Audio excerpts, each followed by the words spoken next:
50 anos atrás, mais precisamente no dia 3 de dezembro de 1967, foi realizado na cidade do Cabo, na África do Sul, o primeiro transplante de coração do mundo. Um verdadeiro marco, por se tratar de um momento em que um coração parou de bater, mas a vida não se esvaiu.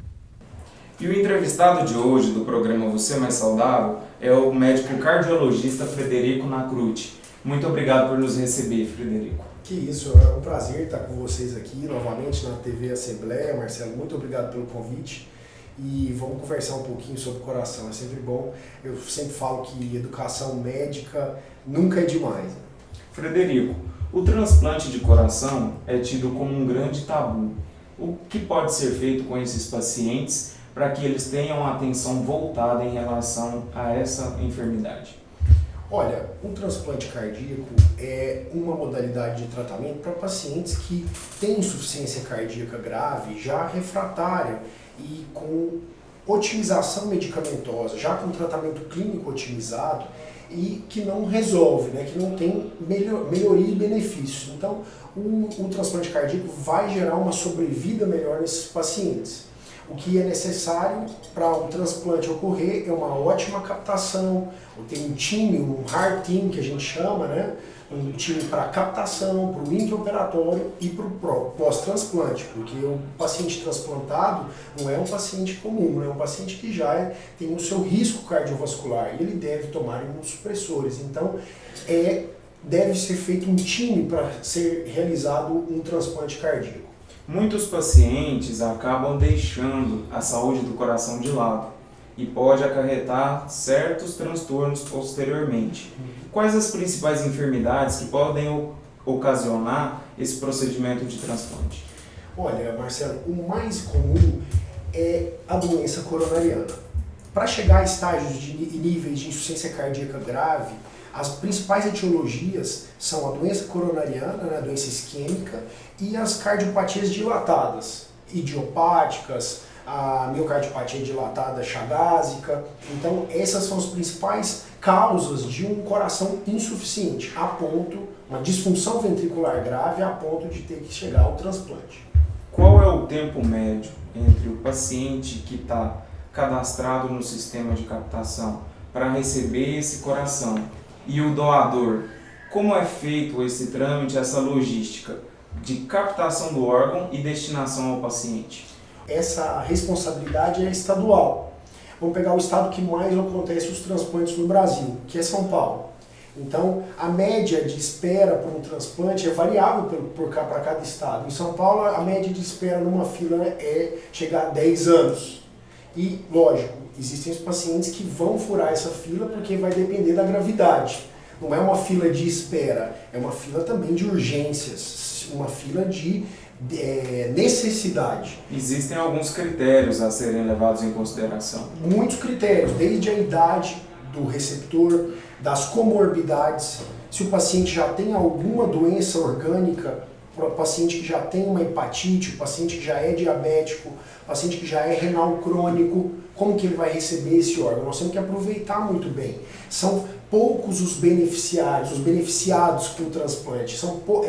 Devido ao órgão, ao coração ser único e só ser captado pós-mortem, com morte cerebral, então vai ter uma escassez muito grande do órgão. Quando é um transplante de fígado, que é um órgão que regenera, um transplante de córnea, por exemplo, transplante de córnea não tem nem fila mais. Um transplante de rim, que pode ser feito por doador intervivo, familiares, porque a gente pode viver com um rim, é bem diferente. Já o transplante cardíaco é muito mais complicado de ser feito pela captação, pelas notificações, pela gravidade dos casos, entendeu? Pela refratariedade dos casos. E do ponto de vista da medicina exige uma logística muito grande, porque tem que ser retirado o órgão do paciente e destinado ao outro. São duas cirurgias ao mesmo tempo. A média de tempo de isquemia, a gente chama tempo de isquemia, quando sai do doador. O doador que teve morte cerebral diagnosticada por um centro de captação. Em Goiás existem, parece que 10 centros de captação. 10 hospitais que podem fazer a captação desse órgão. mas até notificar com a Secretaria do Estado, né? Existe uma diretoria que faz essa regulação. E chegar ao receptor, isso tem que ser menos de 4 horas. O tempo de isquemia do órgão é de 4 horas. Porque se passa das 4 horas, já vai ser um órgão que vai ter um sofrimento, né? Não vai ser um órgão efetivo, né? Um órgão que vai ter que vai gerar uma sobrevida maior naquele receptor. Então tem que ter toda uma logística muito forte, né? Nos Estados Unidos a logística é muito interessante porque é feito por uma empresa terceirizada. O governo federal dos Estados Unidos paga uma empresa para fazer divide o país em 10 regiões. Não tem como um coração ser captado no sul e ser levado para o Amazonas. Por isso que cada estado tem sua responsabilidade com os órgãos captados. Em Goiás, em 2016, foram 300 mil pacientes com insuficiência cardíaca internados, que teve descompensação do quadro. E, na maior parte dos casos, são exportados, são drenados para o estado de São Paulo, que é onde é feita a maior parte dos transplantes. Quais os dados e informações referentes ao número de transplantes em Goiás? E a história, a trajetória desde o primeiro transplante? Olha, o hospital credenciado, até 2010, pelo SUS, era o Hospital Santa Genoveva, que realizava poucos transplantes, mas era o Hospital Santa Genoveva.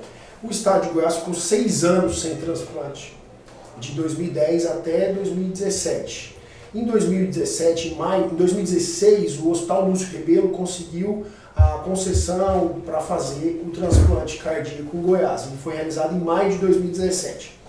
E, pela primeira vez, pelo SUS, foi feito na Santa Casa de Misericórdia. A Santa Casa fez o primeiro transplante pelo SUS realizado em Goiás, transplante cardíaco. Bem, tem que ser frisado que os outros transplantes ocorrem nos outros órgãos, mas o transplante cardíaco foi realizado pela primeira vez pelo SUS na Santa Casa em setembro de 2017.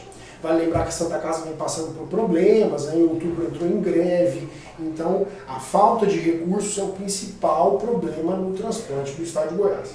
Qual é a real situação hoje dos equipamentos e tecnologias utilizadas em Goiás? É bem precária, se falando de SUS, né? Falta recursos, né? Isso é o mais importante. Falta um time cardiológico. Em São Paulo, no SUS de São Paulo, existia o transplante. Minha formação foi no Dante Pazanese. Realizava o transplante e tinha um ambulatório pós-transplante. Tinha um ambulatório só para os transplantados. Porque o transplantado ele tem que ser muito bem avaliado, ele tem que ser muito bem acompanhado. Vão ser imunossupressores de alto custo. Em Goiás, os imunossupressores são dados pela SEMAC, que é a farmácia de alto custo. O Juarez Barbosa é doado os imunossupressores que são de alto custo. E, voltando a São Paulo, nós tínhamos um time para cuidar desses transplantados. Tem que ser feito biópsia endomiocárdica para avaliar a rejeição daquele órgão. E isso em Goiás não acontece. Uma situação que é um grande desafio da medicina é inibir a rejeição sem diminuir muito a imunidade do organismo. Como é feito esse procedimento? Marcelo, a partir da década de 80 foi descoberto novos medicamentos antiproliferativos. Isso foi uma grande vitória do transplante, né? Foi um grande avanço do transplante mundial. A ciclosporina foi descoberta e aí a qualidade de vida desses pacientes foi aumentada. Hoje existem novos antiproliferativos como o tacrolimo, o everolimo, que diminuem os efeitos colaterais, que já são conseguidos avaliar o nível sérico desses medicamentos no sangue. Então, hoje em dia, os pacientes transplantados têm uma qualidade de vida muito melhor do que antigamente.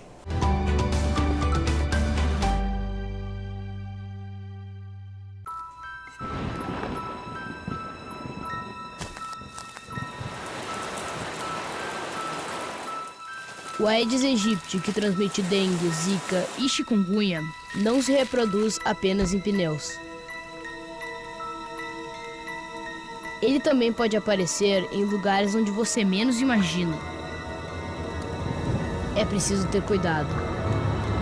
Afinal, o risco pode ser sério quando se leva o Aedes na brincadeira. Ações penais contra autoridades como governadores, desembargadores, conselheiros e membros de tribunais são julgadas pelo Superior Tribunal de Justiça. Reduzir etapas e diminuir o tempo de tramitação, sem interferir no processo legal, acelera os julgamentos que precisam ter fim. A lei prevê penalidades para quem excede na quantidade de recursos para adiar o resultado final da ação. É o STJ no combate à corrupção e à impunidade. Superior Tribunal de Justiça, o Tribunal da Cidadania.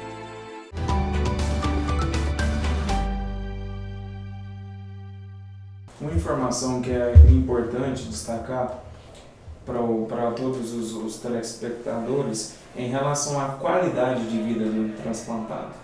O seu pai teve um transplante, né, passou por uma cirurgia de transplante de rim. Sim. De rim. Isso. E como que é a qualidade de vida dele e dos pacientes que você já chegou a atender em consultório, que passaram por uma cirurgia tão invasiva e hoje estão aí, continuam vivendo e tendo uma saúde? Olha, Marcelo, eu como exemplo de casa, né, eu vejo assim, o meu pai que era renal crônico e teve o transplante em 2010, ele tem uma vida normal. O transplante de rim é muito mais tranquilo que o transplante cardiológico, né, porque o rim é um órgão sólido, né, não é um órgão que vai dar qualidade de vida para aquele paciente. Meu pai faz atividade física, normalmente ele tinha uma doença genética, ele não tinha uma doença sistêmica. Não foi um diabetes que o derrubou, era uma doença renal policística. Então hoje ele tem uma qualidade de vida normal, apesar de ser um pouco mais imunossuprimido. Às vezes aparece um herpes, uma gripe, né? Mas é uma qualidade de vida muito boa perto dos pacientes que estão na fila, esperando, fazendo diálise, né? Não tem nem comparação. Já no transplante cardíaco, os pacientes, como é um órgão denervado, é um paciente que vai conseguir realizar suas atividades habituais no dia a dia, porém não vai conseguir realizar, o coração não vai ter por ser denervado, ele não vai conseguir ter aquele cronotropismo, aquele aumento da frequência cardíaca como um coração nativo. Então vai ter um pouco mais de dificuldade para realizar atividades físicas. Então, o transplantado cardíaco ele tem uma qualidade de vida muito melhor do que quando ele tinha insuficiência cardíaca, porém, ele não vai ter aquela condição para fazer atividades físicas pujantes. Existem alguns cuidados que devem ser seguidos à risca, né? Tanto na alimentação quanto as atividades físicas. Tanto, Marcelo, que é uma das contraindicações absolutas aquele paciente que não segue as orientações do médico. Aquele paciente que está lá com insuficiência cardíaca refratária no hospital esperando o órgão, mas ele fuma, ele usa droga, ele não faz o tratamento, ele é indisciplinado com o tratamento. Então esse é um paciente que tem uma contraindicação a receber aquele órgão. Então o paciente tem que seguir à risca as orientações, tomar os imunossupressores. Hoje a maioria dos transplantes são realizados com 3 imunossupressores, né? E 3 medicamentos, a prednisona, o tacrolimus e o micofenolato. Então esses 3 medicamentos não podem ser abandonados. Então tem que ter uma disciplina, uma psicologia com esses pacientes. Atualmente ainda existe uma resistência dos familiares em relação à doação de órgãos. Qual a mensagem que o senhor quer passar para os nossos telespectadores em relação a isso? Olha, eu não falo só como médico, né? Eu falo como filho de um transplantado. Eu sei o quanto minha família sofreu vendo o meu pai degringolar, né, com a disfunção renal, e a gente tem uma qualidade de vida muito boa, né? Eu tenho meu pai ainda e isso é uma dádiva, é um milagre, né? A gente considera isso como um milagre de Deus lá em casa e a gente só tem a agradecer quem doou, né? Então acho que todo mundo tem que pensar que quando você doa um órgão, você está dando a vida para outra pessoa, dando uma nova oportunidade de vida para aquele receptor daquele órgão. Durante a visita ao hospital, acompanhamos o procedimento de cateterismo realizado pelo cardiologista intervencionista Maurício Lopes Prudente. Este exame consiste na introdução de um catéter, que é um tubo flexível extremamente fino, na artéria do braço ou da perna do indivíduo, para que seja conduzido até o coração. De acordo com o médico, por meio deste exame é possível verificar se há algum tipo de placa que impede a passagem do fluxo sanguíneo. Também acompanhamos uma angioplastia realizada pelo cardiologista Maurício Prudente. Este exame é um procedimento cirúrgico pouco invasivo, empregado mais frequentemente para combater a obstrução de artérias que conduzem o fluxo sanguíneo até o coração. Por meio deste procedimento, um catéter com um balão é introduzido, geralmente pela artéria femoral, através de uma pequena incisão na virilha e guiado até o local obstruído. Lá, o balão é inflado, rompendo as placas e expandindo o diâmetro da artéria. Saímos do hospital e fomos para a Assembleia Legislativa para conhecer os detalhes de um projeto de lei que conscientiza a população sobre a importância da doação de órgãos. O deputado Lívio Luciano apresentou aqui no Parlamento Goiano uma proposta de lei sobre doação de órgãos. Deputado, o senhor pode contar um pouco mais sobre a respeito desse projeto? Olha, a gente sabe que a doação de órgãos, ela pode salvar muitas vidas. E a gente sabe também que muitas pessoas, muitas famílias ficam inseguras em relação a, de repente, um paciente terminal, né? Quando é decretada a morte dele, de abrir mão, né? de órgãos, de fazer essa doação. Então, quer dizer, esse é um ponto, né? A dificuldade de se captar órgãos. E nós estamos apresentando um projeto e estamos idealizando outro projeto que vem ao encontro, né, dessa dificuldade. A outra situação também já é a questão do próprio transplante, a própria cirurgia de transplantação, né, do órgão em um paciente terminal, um paciente que já tem a morte decretada, para um paciente que precise desse órgão, seja coração, fígado, rim, córnea, etc. Em relação à primeira parte do que eu falei, que é a questão das pessoas se sentirem seguras e, ao mesmo tempo, estimuladas a autorizar a doação de órgão de alguém da família que acabou de morrer, nós apresentamos um projeto aqui na Assembleia exatamente visando a divulgação, esclarecendo, ou seja, antes de cada show, de cada espetáculo que é realizado em Goiânia, que tenha mais de 1.000 pessoas como espectadores, será obrigatório, né, sendo aprovado esse projeto, virando lei, será obrigatória a apresentação de vídeo esclarecendo e estimulando as pessoas à doação de órgãos, esclarecendo exatamente como é feito, em que situação que para que as famílias não possam temer, né, o que muitas vezes temem, de que se tire órgão antes da hora, antes da morte realmente estabelecida. Ou seja, visa fazer esse esclarecimento. Então, eu entendo que esse projeto vai ser muito útil nessa direção. Eu estou também preparando um outro projeto, e vou aqui já adiantar para os telespectadores, né, da TV Assembleia, que é a obrigatoriedade de se constar no corpo de cada nota fiscal que é emitida no Estado de Goiás, um espaço ali destinado exatamente ao incentivo à doação de órgãos. Então, quer dizer, esses dois projetos eu entendo que vão ser muito importantes, até eficazes, no sentido de estimular e esclarecer a população acerca da doação de órgãos.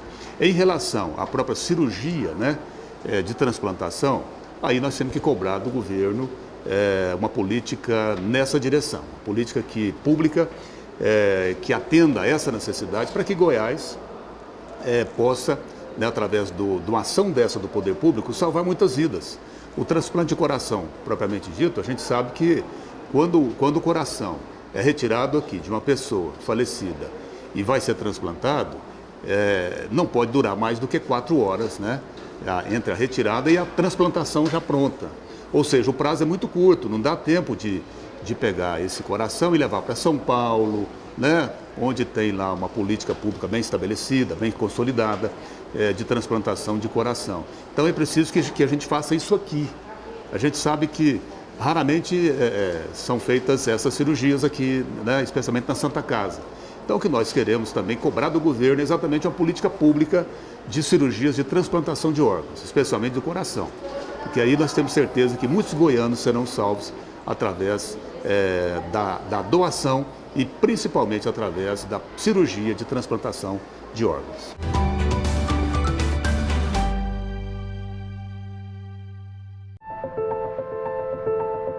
O mundo do trabalho causa danos à saúde e ao desenvolvimento de quem ainda não está preparado para esta rotina.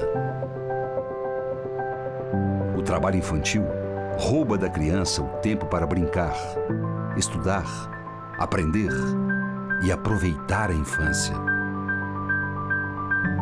Superior Tribunal de Justiça, o Tribunal da Cidadania. Compadre, chegou a minha vez de aposentar. Então, o melhor que você tem que fazer é ficar de olho bem aberto, porque tem muito espertalhão por aí, só. Se chegou a sua hora de aposentar, tem alguns cuidados que você tem que tomar. O seu cartão cidadão é somente um. Não pode deixar nas mãos de qualquer um. Preste muita atenção, leia sempre os documentos, não antecipe pagamento e desconfie das promessas sem muito cabimento. Evite transtornos na hora de requerer sua aposentadoria. Prefira contratar profissionais de sua confiança. Desconfiando de fraude, procure a delegacia de polícia ou o Ministério Público.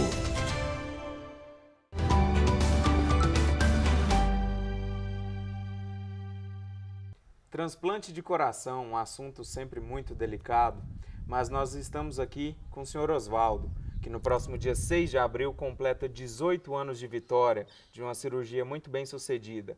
Senhor Osvaldo, conta um pouco mais da sua história, desde a época que o senhor trabalhava na fazenda até se sentir cansado por conta da doença de Chagas. Foi assim, eu tinha posso falar entregar os relevinhos em Trindade, lá eu passei mal, e à tarde tinha uma parte de futebol, mas aí já fui direto para o hospital. Aí a vida minha era o seguinte: segunda a sexta no hospital, recebi alta, segunda voltar de novo. Aí eu vi que não estava dando, mas meu patrão dava condições aí para São Paulo. Aí que eu fui para São Paulo, recebi esse órgão maravilhoso, graças a Deus, né? Uma coisa que eu emociono muito, quando o médico falou assim, o seu transplante tá chegando, para mim foi a melhor coisa da minha vida. E eu agradeço muito a Deus por esse momento, né? Não é fácil. Não é. Mas para quem eu consegui, assim, eu falo para quem está na fila, não desiste. Não desiste das coisas que você consegue, que Deus abençoa todo mundo. Foi um momento muito delicado para o senhor e para a sua família e também. Demais da conta, Um momento muito difícil. Muito difícil. Você tem que ter apoio dos amigos, financeiramente o dinheiro acabou. Ainda bem que tem muitos, graças a Deus, muitos amigos me abençoou nesse momento com dinheiro.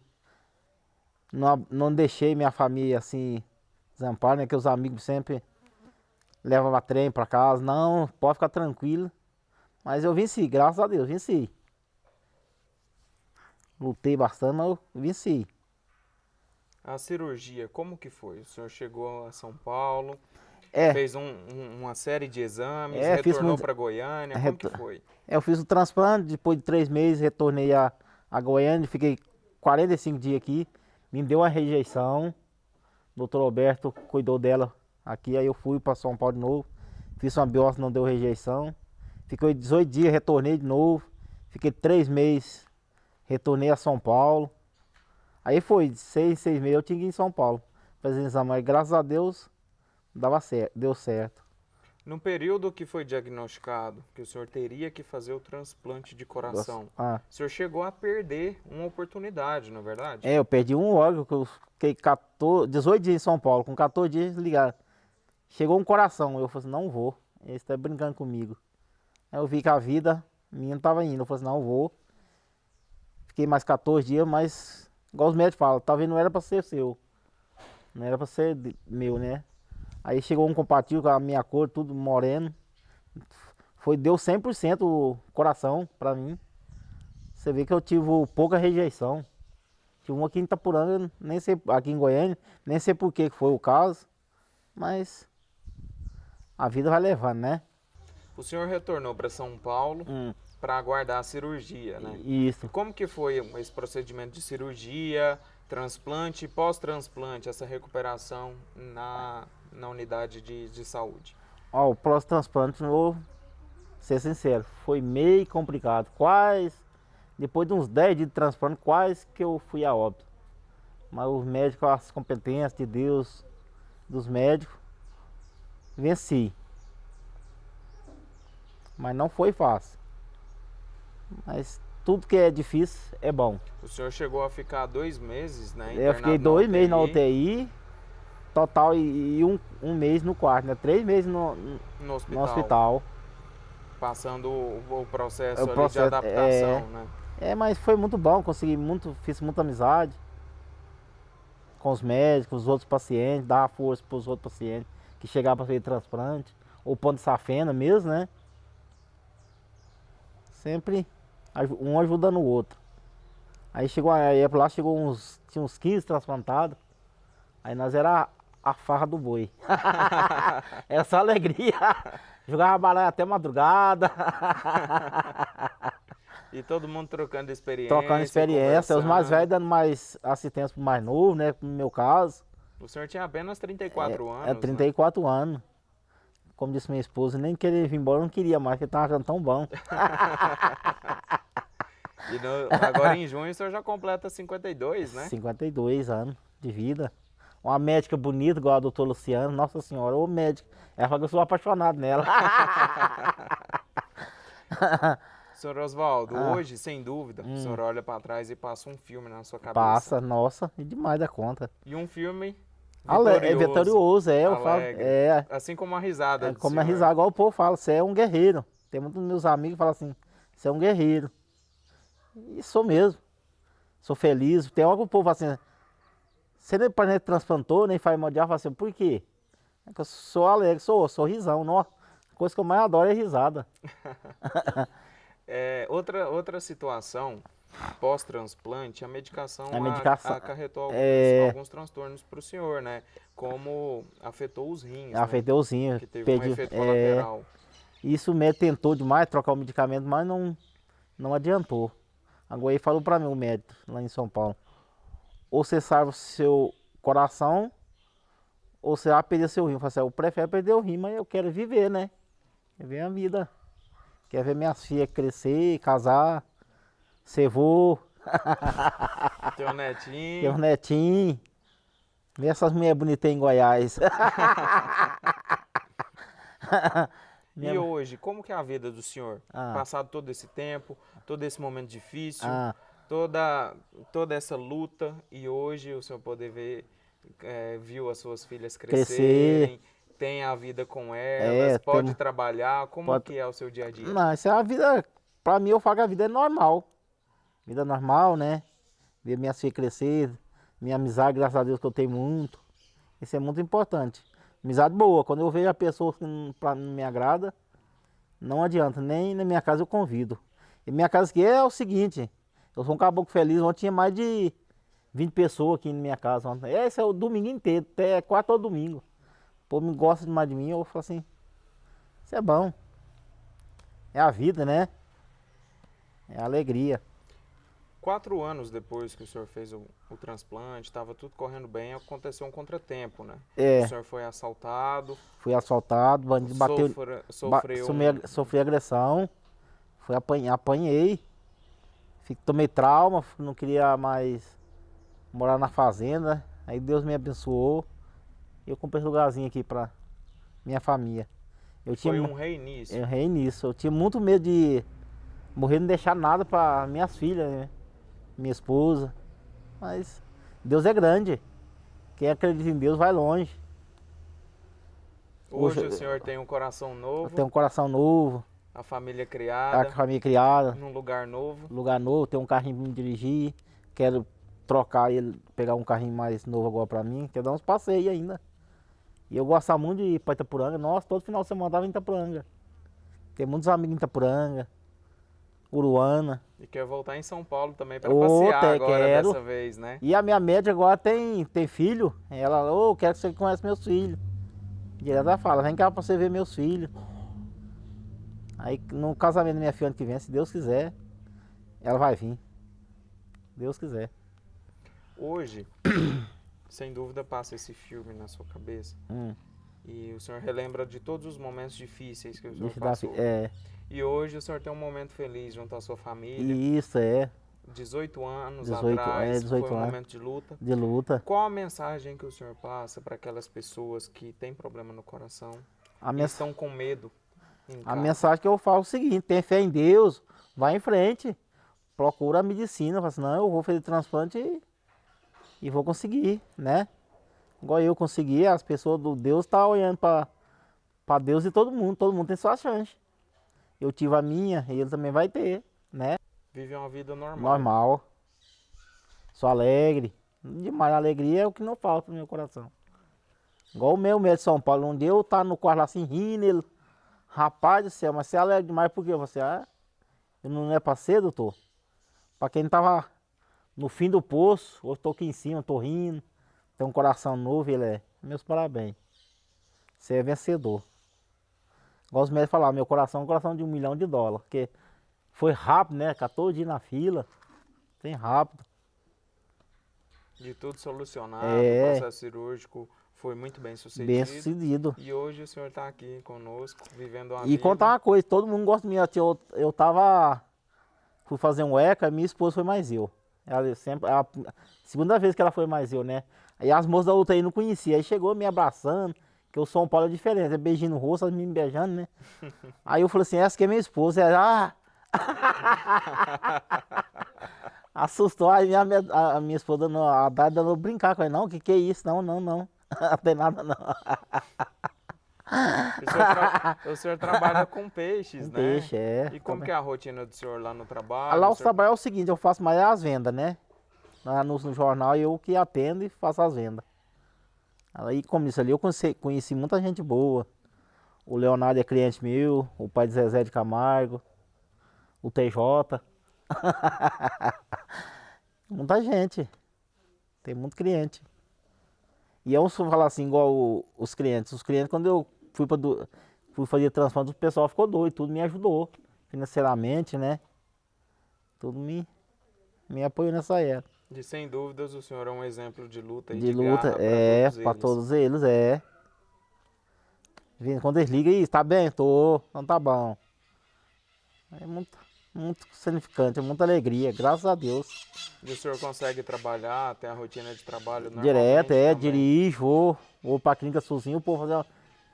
Como você não pega a ambulância? Eu falo, não, eu vou vir no meu carro, quando tiver condições, eu no meu carro, né? Aquele cansaço que quando o senhor foi diagnosticado com problema, do fadiga, coração, o cansaço, o senhor não sente nada não mais? Sinto mais, não sinto sentir, tem que correr pro hospital, porque o médico não aceita. Tem que ser tudo no pino isso, senão ele não deixa ser liberado. E como que é a rotina do senhor no dia a dia? A rotina de tomar um remédio, ter um não, eu tomo tudo certinho, eu tenho exames periódicos? Como assim, eu tenho uma médica em casa, que é a minha esposa, né? Não deixa eu faltar tomar o remédio a hora certinho. Se é 9 horas, é 9 horas. 10 horas da manhã eu tenho que tomar outro, né? Tem que ser aquela hora certinho. Tem dia que eu tô dormindo 10 horas da noite, ela, opa, então toma seu medicamento. Isso é muito importante também, a família ajudar, né? O senhor é um exemplo que seguir à risca todos os tratamentos. Todo tratamento. Tem que ser Isso certo. pode melhorar em muito a qualidade de vida. De vida, verdade. Viver um pouco a mais, né? Aí tem 18 anos, quem sabe daqui a uns 10, 15 anos, né? Já tá bom também. Os netinhos crescerem. Já tá bom, né? 65, tá bom já de vida. Senão já começar a fazer besteira. Seu Oswaldo, eu era muito custoso. Você era muito custoso? Isso, o teu era terrível. Não sei como que eu casei. Deus põe tudo no seu caminho, viu? Assim, não, daí tem que casar com essa mulher aqui que vai dar... Vai dar certo. Vai dar resultado na vida. E é o seguinte, namorei 6 meses e casei. E tá até hoje, quantos anos de casado? Fazer 24 anos já. 24 anos. Até que eu falo pra ela, até os 25 anos tá bom, vamos. Não, tá velho, vamos ficar nós dois juntos. Seu Oswaldo, muito obrigado por nos atender. Que é isso? Uma alegria imensa. Onde precisar, pode vir cá passear e nós bater papo. Meu coração, não sei porquê, bate feliz quando te vê, e os meus olhos ficam sorrindo e pelas ruas vão te seguindo, mas mesmo assim foges de mim. Ah, se tu soubesses como eu sou tão carinhoso e muito, muito que te quero, e como é sincero meu amor, eu sei que tu não fugirias mais de mim. Ela vem.